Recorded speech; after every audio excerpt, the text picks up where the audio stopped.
Anataka kulipwa. Ndio. Hivi anajielewa? Haya, tunamlipa kwa kazi ipi? Unajua mtu anapokupa kazi, ikienda vizuri ndio mtu anakulipa. Sisi tunatoa wapi haya malipo? Kazi yenyewe ndio kwanza imechunda.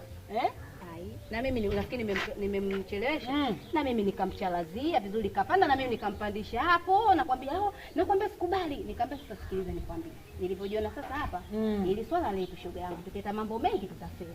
Nikamwambia sasa sikiliza nikwambie, wewe mizali kazi imekushinda. Nitafute rafiki yako, tuchonge naye vizuri tumpe ile. Sio kweli. Wewe kwa nini ukuniita? Ungenipigia simu, ungeniambia njoo mama. Wewe unamaliza mwenyewe.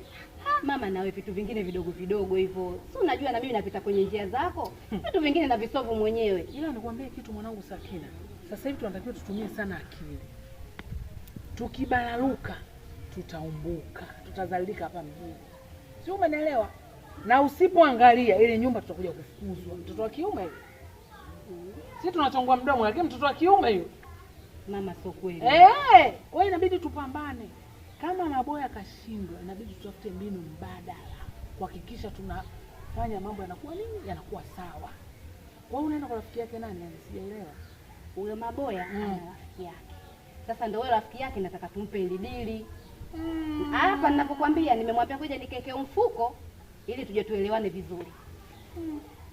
Kwa hiyo unaenda. Sasa mama, mbona hivyo sasa? Ndio unaenda kwa yule rafiki yake. Wewe mtoto wewe. Wewe Sakina, ninakujua.